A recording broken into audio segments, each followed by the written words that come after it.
Today's economic landscape sees many Ontarians working full-time, yet still facing instability. Joining us now as we put this reality under the lens, Wei-Shi Liu. He is an organizer at the Workers' Action Centre. Kane Fauché. He is adjunct assistant professor in the Faculty of Information and Media Studies at Western University in London. Micheline Laflèche, Director of Research, Public Policy and Evaluation with the United Way of Toronto. And Dina Ladd, coordinator also at the Workers' Action Centre. And we're happy to welcome all of you to our studios here in Leaside for a conversation about the precariousness of work for many people. And your title really says it all, doesn't it? Adjunct Assistant Professor. That just screams I'm not full-time, doesn't it? It certainly does. Okay, more with you, Kane, in just a little bit. Wei-Shi, I want to start with you. Sure. Where are you from?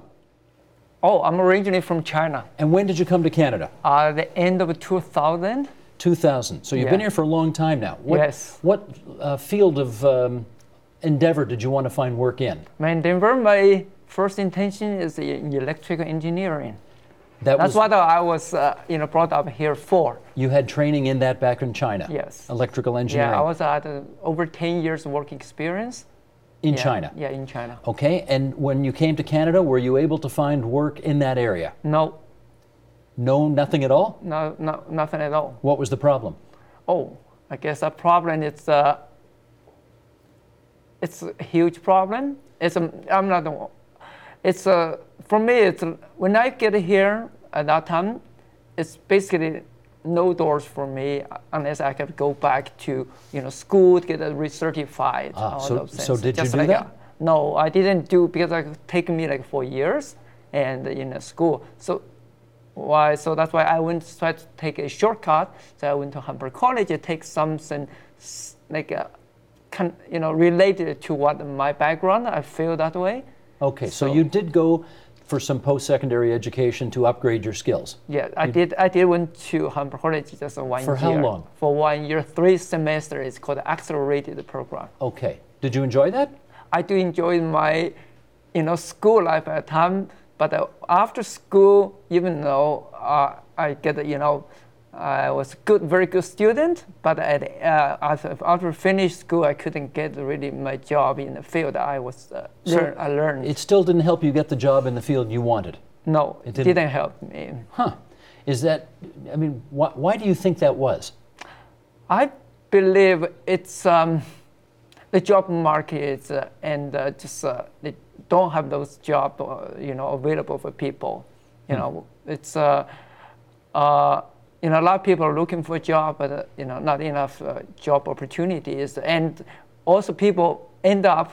It's not only me and my classmates end up, the minimum wage jobs. Minimum wage. Yes, did you end up there? I didn't get just $1 above minimum wage. You ended up $1 above minimum wage. Yeah, that's my first after I finished my school. Okay. What kind of job did you get? I just get this machine operator.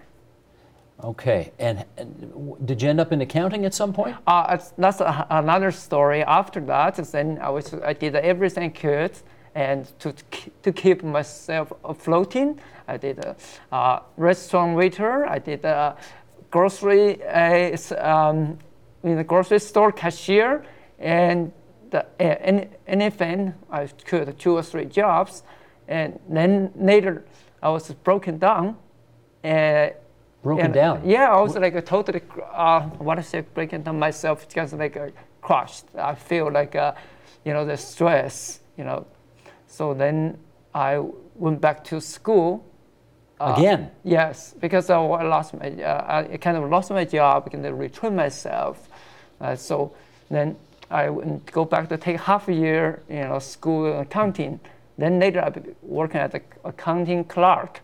So as a accounting clerk, so at that time also through a temp agency. So I worked through a temp agency. So I worked there as on call.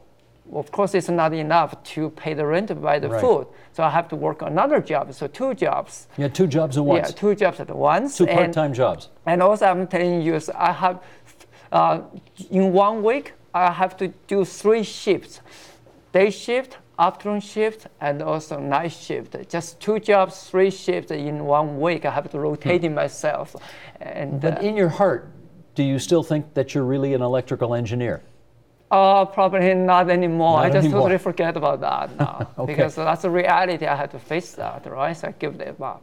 Let me ask you one last question before I get Kane involved in this, and that is, what's the one thing that sticks with you through this whole experience of trying to get work in Canada? I feel seems like for people like us, we didn't get enough protection, which we deserve, I think as workers we deserve, particularly for workers at the bottom. I feel we were like forgotten. And not enough protection from whom? Protection from the system, from the legal system. For me, when I worked through temp agency at that time, I wasn't paid public holiday pay, because at that time I found this kind of big surprise is at that time the law said that I was not entitled to public holiday pay, which the other workers entitled to. Right. So of course now that part changed, but and also more things is there. I wish we need more protection for the most vulnerable group of workers. Okay, thank you, Bei-Shi, for getting us started here. Okay, Kane, you ready to go here? Yes. Where are you from? I'm initially from Ottawa, and I've been in London for the last 10 years. Last 10 years. So have you been teaching at Western for 10 years? No, I've been teaching at Western for the last 6 years. I earned my doctorate 5 years ago. Doctorate in? Theory and criticism. Theory and criticism. Yes. It was a follow-up on 2 other degrees in philosophy. So how many degrees have you got altogether? 3. You have 3. Yes. Okay. And do you work full-time at Western? It depends what you mean by full-time. I usually would refer to myself as full-time part-time, which is to say that I try to cobble together as many courses as I can, and sometimes at different institutions. I also moonlight in various other sorts of jobs, just so I can make above the poverty wage. You are teaching at a major post-secondary institution in the province of Ontario, and you're making just barely above poverty wages there? Well, just about. I mean, when you factor in what your actual labor time is. So I've been fortunate, if you want to call it fortunate, that I'm teaching 4 courses a semester. So that puts me in an okay position. But the fact is that it is pretty feast or famine. And that although there are so many of us, contract faculty, all of us precarious academic workers, problem is that there's only so many courses to go around. And so sometimes we're lucky to snatch maybe 1 or 2 in a semester. So you're really lucky to get 4. Well, luck, yes, I suppose it is lucky if you want to look at it one way. But when you look at the actual workload, you find that you're working almost as hard, if not more, than some of the full-time staff. I'm not going to say more, but probably as hard. And you're doing research and you're doing service, and that's unpaid. You're just paid to teach, and there is no recognition from the upper administration. Well, let me put it this way. Is this typical, what you're going through? Absolutely. I think in Ontario, I think they've estimated that about 40% of all instruction is done by people just like me. In other words, not full-time tenured professors, but the, what do you call yourself, contract faculty? Contract faculty, Contract yes. faculty, okay. Is there part of what you're going through right now that is sort of, I don't know what you'd call it, paying your dues, waiting for the day when you actually get a shot at one of those tenured positions? Well, first of all, they actually have to create those positions. Nobody could have predicted the labor market 10 years out. And so, therefore, you can work as hard as you want. It's basically a glass ceiling. And the older you get, the less marketable you become. So it's kind Why would that be? I thought it'd be the other way around. Yeah, one would think so, but there is a bit of an experience paradox. It's the longer that you have been a contract faculty member, the more that a hiring committee might think, well, there must be something wrong with you. Or he'd be tenured by now. Exactly. I see. If it's too personal, just tell me to get lost, but I am curious, how much do you make? In any given year, I would clear about $30,000 if I'm lucky. Benefits with that as well? No, I receive no benefits. No benefits as part of the job? No. Are you required to do what I guess the tenured professors would call the administrative side of the job? Go to meetings and departmental stuff and all that business? Well, I'm not required to do so, no, but I can volunteer to do so on an unpaid basis. But the problem is if you don't participate in service, what happens is you feel even more marginally detached from your institution. Right. Do you make it, I mean, I don't know what your lifestyle's like, but 30 grand doesn't sound like an extravagant salary. Can you make it? It's with some difficulty, but as I said, I try to moonlight and take on other sort of positions where I can do consultancy work and so forth. Do you think you had realistic expectations of what your sector, your chosen sector, could ultimately deliver? Well, that's hard to say. Again, you know, it's hard to predict that far out. So when you actually embark on a sort of an academic life, you kind of hope that things will either stay the way they are or improve. So realistic, I'm not entirely sure, but it's something I really believe in. I believe that it does produce something of value for the public. So there is kind of that noble profession aspect to it. Are you at all concerned that by coming on television and talking about this, that you're jeopardizing career prospects? Well, I guess I should be afraid. I mean, I don't have academic freedom. And so it could come down that I'm just not renewed in the following year. But I don't think at this point, given the neoliberalization of the public institutions, of the way that corporations are sitting on dead capital, not creating jobs, I really cannot stay silent anymore. And you kind of wonder to yourself, it's sort of like, well, if I don't get that poor paying job, what have I got to lose? Let me get one last reaction to you, and that is, you know, of course, what the university's position is, which is that but for you guys, who they can pay less, you know, the university basically shuts down. They say they just don't have enough money in order to give you what you are worth. What do you say to that? Well, that's the thing about budgets. Budgets are always choices, and they have prioritized certain spending decisions that have very little to do with actual education. There's a capital budget and an operating budget, and operating budgets is where we're paid out of, and they are sitting, most of these major universities in this province are sitting on a considerable amount of wealth in their capital budgets. Which you think they should start using for salaries for contract faculty? Well, absolutely. I mean, they've probably been saving that for a rainy day, but now it's pretty much monsoon season, given the sort of precarity of most of our highly qualified professionals. Okay. Dina, let me get you in at this point. You guys work together, right? Yes. Same place? Yes. What is the Workers' Action Center?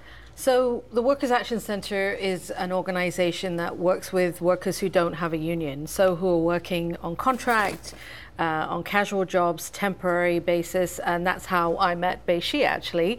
Bei-Shi came to our center asking questions about not being paid public holiday pay because he was working through a temp agency. And so many workers call our hotline, or we meet them when they're looking for work, when they're at employment resource centers or job centers or libraries, all the different places in the community where people are trying to sort of figure out where to get their work. And so we try to prepare people for the kinds of conditions that Kane and Bei-Shi have been speaking about, the kinds of violations that they might be facing in the labor market with this shift to precarious work, and how to actually try to protect yourself if you're in one of those situations. Because most workers can't protect themselves. They're in that situation that Kane's mentioned, that, you know, that contract might not get renewed. The temp agency might call you and say, we don't need you tomorrow. And so people are feeling very vulnerable in order to speak out about their conditions at work. They can't make a stink, so you make a stink for them. Absolutely, with their permission, of course. With their permission? Yes. Now, who funds you guys? So we are funded by a little bit by the City of Toronto, but most of our budget comes from private foundations. Family foundations. So nothing from the province, nothing from the feds? No. Okay. No. You obviously, when you ran into him, thought enough, I guess that's the right word, you thought enough of his story that you wanted to bring him in-house and get him working for you as well? What Absolutely. was it? I mean, I think. Well, we saw this incredible spark in terms of wanting to fight for better working conditions, even though you know, Bei-Shi was facing such a vulnerable situation. And at that time, we were pushing for more rights for temp agency workers. And so one of the things that we've been trying to do has been to educate the government, the Ministry of Labour, the public about the massive rise of temp agency work and how workers are now no longer hired directly by companies, but they're hired through a whole range of brokers, labor leases, temp agencies, subcontractors, franchisees. And so when you don't have that direct relationship anymore with your employer, people are incredibly vulnerable. And so how do we try and get that message out? And so through our outreach efforts, we met Beixi, and I think the best organizer is someone who has experienced what it's like to not get paid your wages, to feel that vulnerability, and to talk to other workers and try to get them involved in our organization, and that's exactly what he's been doing. Gotcha. Micheline, do we have any idea whether or not these experiences represented at the table today are the exception or the rule, or something in between? Do we know? I think both of these experiences are the typical experiences now. I think in the past it would have been for workers who were in really very vulnerable positions, the temp agency workers, the kinds of experience that Beixi was relaying to us were a little bit more common than the kinds of experience that Kane has been relaying to us. But over the last 20 years, this kind of temporary part-time contract work has grown by 50% in the Canadian economy, and that's really a very, very large number. Why do you think? Well, I think Kane put his finger on it. Choices. We've made some choices. We've made some policy choices. We've made some work organization choices. We certainly have other bigger factors coming at us as an economy as well. We've got globalization, technological change. All those things have an impact, but really it comes down to choices. Is it as simple to say that companies want to get cheap people to whom they don't have to make a commitment as easily as possible? I think that that's partially the case. I think that we did some research with companies this year as part of the poverty and employment precarity work that we're doing with McMaster University. And we found two things. That companies did say that they felt that there were some benefits to having this kind of flexible labor force because it allowed them to save costs, save on longer term costs down the road, have a more flexible workforce, an on-demand workforce, be able to meet need when they had it, be able to release that when they didn't need it, and be able to trial people for permanent roles in some cases, but that would be not necessarily the rule. On the other hand, I don't think business has really done a lot of thinking yet, and I think they're beginning to do some thinking yet about what the risks are associated with this. We know from our study that there are lots of risks, that the individual who is in precarious work faces many challenges themselves. They earn 46% less. Their households earn 34% less than households who aren't. I could go on. I've got a list of about 20 things that I could say. They have more flexibility in their day, though. They have more flexibility in their day, and sometimes that benefits the people who want to do some community work, for example. But really, the kinds of effects on people, delaying having family, delaying having children, unable to pay for kids' extracurricular activities or the school activities, high levels of anxiety and stress, all these kinds of health impacts impacting the individual, impacting the family, impacting the community in the way in which they can contribute. I see you, as she's gone through this list here, I see you nodding your head all the time. Are you facing all of these things? Well, I may not be facing all of these things, but it does seem, this is exactly what's happening at the very human scale here with all of our sort of precaritized workers, all our casualized workers. And employers tend to try to trumpet this value of freedom and flexibility as if we asked for it, right? Maybe we don't want that. Maybe we do want a commitment. And the mental health effects are also extremely vital here to keep in mind when we're talking about precarious workers, as well as we know that a large majority of precarious workers happen to be people of color, women, and people who are a bit older as well. So further marginalizing already marginalized people in some respects. Absolutely. Can I add something? Please. Okay, so as Micheline said, I really, the business employers, and they can cut the cost. So, but the cost, it's not, they cut the cost, but the cost is shift to the workers. And the worker shoulder the cost will ruin their life.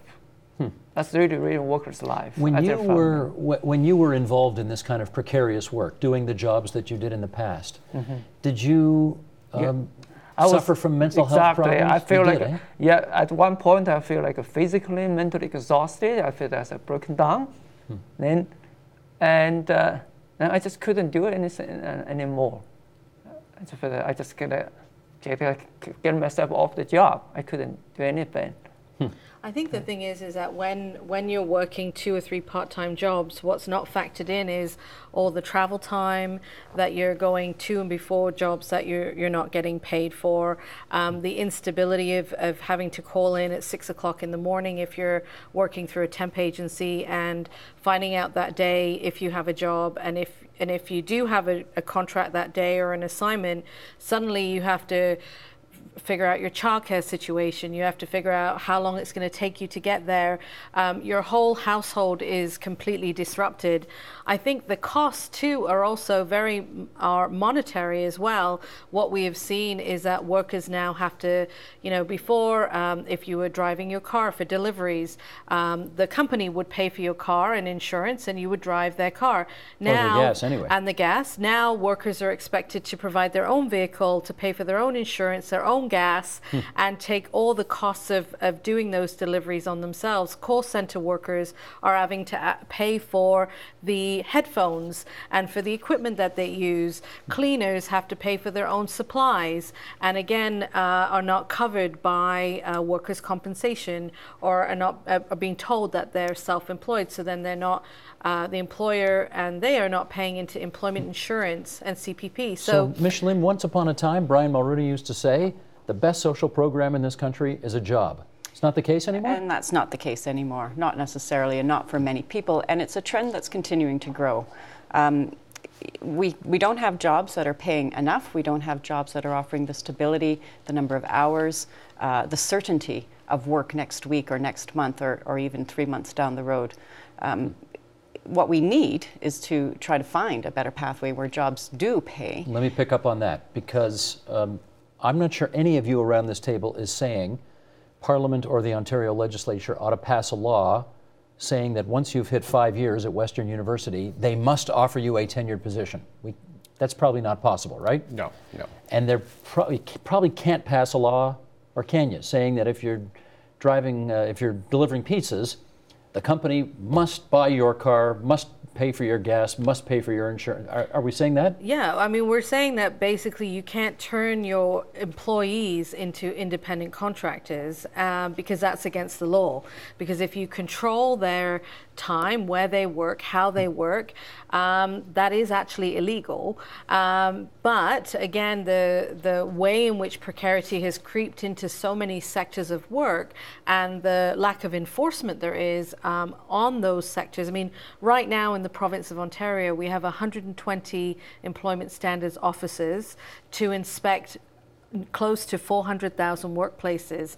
Only 20 of those inspectors are doing proactive inspections. The Ministry of Labour is completely under-resourced in their ability to effectively enforce many of the sectors where the shift has happened to more precarious work, and I believe violating the Employment Standards Act. And so that's another part of this. Just because I'm going to be devil's advocate here, say that if you wanted to get 100,000 inspectors out there checking every office, plant, factory in the province, you could easily shut the economy down with all of the violations that are going on, and no one would have any work at all. Now, you're not saying that, are you? Well, they can clean up their act. I mean, we do that with restaurants all the time. We all have to pay taxes, and we all don't shut down. We just pay the taxes, and we do what we're supposed to do as individuals. I just think corporations also have to follow the law. That's all we're saying. I think Dean is making a really great point that there's basic law in place, there's some good law in place. It does need to be enforced, and it's not being adequately enforced at the moment. But there is more that we have to be doing at the same time. We have to ensure that the most vulnerable are being protected by the law that we have. We have to improve that law in some ways, and there's some hopefully improvements coming with some of the recent announcements about the mandate for the Ministry of Labour this year, who's been instructed to review the way the labour market has changed and review the legislation and how it supports that. But we also have to do a couple of other things. One, I think we have to make business really, not business, but all employers. Employers are in the private sector, the public sector, and the charitable sector, and the not-for-profit sector. Government's the biggest employer. Well, there you go. Government of Ontario is the biggest employer in Ontario. We need to help them understand what the risks are, the risks to individuals, the risks to family, to community, and the risk to business as well. We need to actually start to build the business case of why we need to get get these changes through and get people behaving in a little bit in a different way. Thinking about how you operationalize your business in a way that treats people with dignity and respect and provides the kind of support that people need to live a decent life. How would you change things on campus? Because you've got to know that there's already plenty of Ontarians who believe that anybody who has anything to do with a job at a university is already leading a charmed life, right? They don't understand that you're working for 30 grand a year and it's very precarious. No, and that there is a certain misperception about the real labor that is happening on our campuses. And for the most part, I actually share a great deal in common with even our food service workers, our cleaning staff, because of our precarity. Meaning you're not sure if you have a job next term. That's right. And being poorly paid and so forth. No benefits and no real clear line of progression towards getting a full-time status job. But I wanted to return to one thing that we were just talking about. Perhaps to mitigate precarity, guaranteed annual income. This idea has been floated because it just makes sense. We're talking about making the business case here. If we can ensure that we have at least some sort of stability, it means that if we have a little extra money, we're going to buy more things, more products, more services, more jobs. Interestingly enough, it is an idea that has been championed for decades by a conservative senator, former conservative senator named Hugh Segal, who tried to make some progress on this, and so far, not yet. So it may be guaranteed annual income is one solution, but I think there are a number of policy solutions that we need to be talking about now, about how we provide the kind of social safety net that used to be provided as part of your employment contract.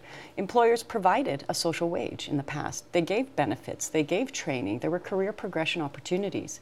If we have a labor market that's constructed and being a bigger and bigger proportion of it is about flexibility, and that's not going to come from your employment relationship anymore, we need to have the conversation about where that is going to come from, who's going to pay for that. And it's a conversation that needs to happen, I think, between government, between business and employers, between labor, and with society more broadly. We all have a stake in this. Nina, do you feel, though, that sometimes you're spitting into the wind on this one? We have a society that does, most people don't want to pay more taxes so that we have more labor inspectors inspecting more businesses. Most people don't want to pay more taxes to ensure some of the things that we're talking about here today. So, I think, where do you go? Well, I think that it's about ensuring having some basic values. Because the thing is that if we don't have some basic sort of values around work and the creation of decent jobs, then we're, it's like, how low do you go, right? And I think that what we see, there's lots of interesting developments in the European Union around ensuring that, companies, for instance, can contract out, can use temp agencies. However, they have to pay those workers equal pay for the work done by a regularly employed worker, so that it's not used as a way to contract out of their social wage and their obligations as employers. And so I think that for me, I think the question is that if workers at the bottom are the ones completely taking responsibility in the costs of doing business, and we see the deterioration of the family, of community life, of individuals. It's too high a price to pay. It's too high a price to pay, and I think that's why this conversation is so Micheline, let me try this with you. I've seen a study which has said that half the people in Ontario are living in what you would call a precarious work situation.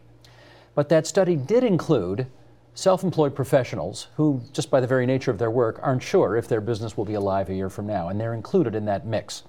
Does that then overstate the nature of, or the amount of precarious work happening out there? I'm going to say no, because that was our study, and I'm quite sure we're right. But no, we do include self-employed workers in there, but we also did lots of analysis, pulling apart the demographic sample and testing this. What we did was we built an index of precarity. So there were 10 items in this index that looked at things related to insecurity, uncertainty, and lack of control. And then we categorized the work around that. We didn't include income. We separated income out so that we could see if there was an effect that was related to security or related to income. And indeed, it's related to security.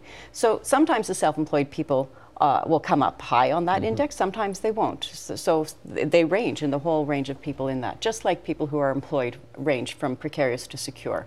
Gotcha. So it's we think it's the proper mix, and it's the proper way to be looking at the issue, because also so many people who are self-employed not by choice, but by mandate from their employers. Okay, forgive me. I got to bring the gavel down here because I got to save time for the next guy.